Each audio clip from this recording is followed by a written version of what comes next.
प्रिय विद्यार्थियों, नमस्कार। आज मैं बात करने वाला हूँ आपके साथ एक नए मानवीय संकट ताउते के बारे में।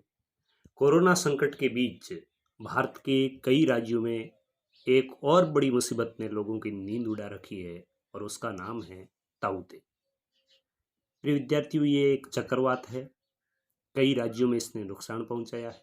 अनेक लोगों को जान गंवानी पड़ी है और सबसे अधिक इसका असर रहा है केरल, कर्नाटक और गोवा। और इसके बाद ये गुजरात की ओर बढ़ा है और गुजरात की ओर बढ़ने के बाद अब ये राजस्थान को भी एक तरीके से अपने आगोश में लेने वाला है। तो हम बात करते हैं कि आखिर ताउते क्या है, ये कहाँ से उठा है और किस प्रकार इनका नामकरण होता है, मतलब ये चक्रवात आते कहाँ से हैं। तो इसका सबसे पहले असर देखा गया ताउते का 14 मई की सुबह को अरब सागर से इसकी शुरुआत हुई और सबसे पहला असर इसका देखा गया भारत में, केरल में।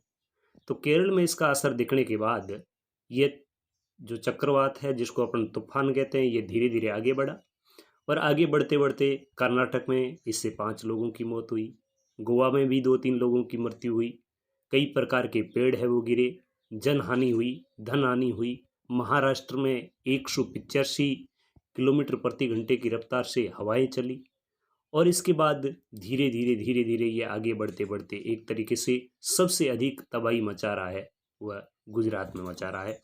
सबसे अधिक तबाही जो 17 और 18 इन 2 दिनों में, आगे यदि 19 में देखें तो सबसे अधिक तबाही है वो गुजरात में इसकी होगी। अब यदि हम बात करें कि इनका नामकरण कैसे होता है, तो ये क्या होते हैं, तो ये चक्रवाती तूफान होते हैं। ये उत्तरी गोलार्ध के पास, मतलब कब आते हैं ये, तो उत्तरी गोलार्ध के पास जब सूर्य चढ़ता है तो वहाँ का पानी गर्म होने लगता है और जब समंदर का पानी 27 डिग्री से ऊपर गर्म हो जाता है तो बहुत अधिक भाप उड़ती है और ये भाप और गर्म हवा आसमान में ऊपर उड़ती है।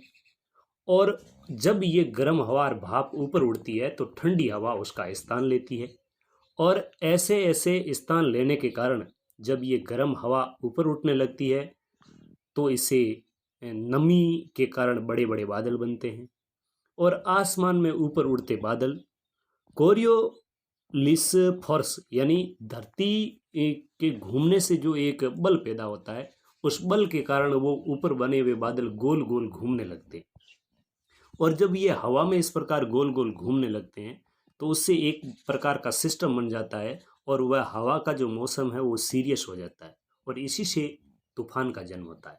और ये चक्रवात और तूफान है, इसमें जितनी अधिक गर्मी होगी, जितनी अधिक नमी होगी, वह उतना ही खतरनाक होगा।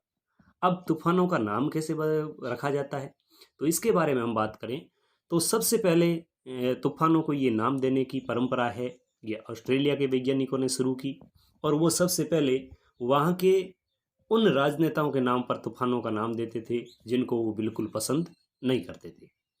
उसके बाद कैरेबियन आइसलैंड के लोग हैं, वो अपने संतों के नाम पर चक्रवातों के नाम लगते थे। और उसके बाद ये जिम्मेदारी आ गई अमेरिका के पास, क्योंकि अमेरिका है वो दुनिया का सबसे बड़ा देश है, तो उसने एक लिस्ट तैयार की और अंग्रेजी के अल्फ़ाबेट के हिसाब से वो नाम रखने लगा।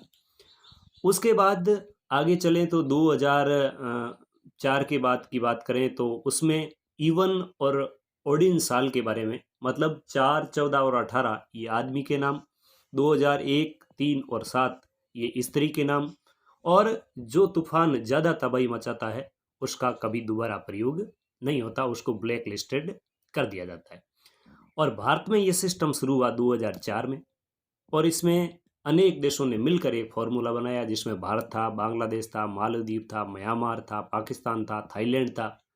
तो इस प्रकार कुछ भारत के तूफानों के नाम, कुछ पाकिस्तान के तूफानों के नाम, इस प्रकार तूफानों के नाम रखे गए। और इस बार जो तूफान आया है, यह इस बार बारी थी तूफान का नाम रखने की म्यांमार की।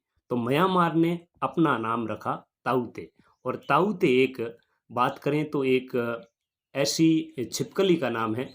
ताउते का मतलब म्यांमार की भाषा में एक छिपकली है जो बहुत अधिक शोर मचाती है, तो उस छिपकली के नाम पर है और ये म्यांमार ने दिया है। तो प्रिय विद्यार्थियों, उम्मीद करता हूँ ये जानकारी आपको पसंद आई होगी। तो चैनल को लाइक करें, शेयर करें और चैनल को सब्सक्राइब करके बेल आइकन की घंटी दबाएं और अधिक से अधिक शेयर करें। धन्यवाद। प्रिय विद्यार्थियों, नमस्कार। आज मैं बात करने वाला हूं आपके साथ एक नए मानवीय संकट ताउते के बारे में।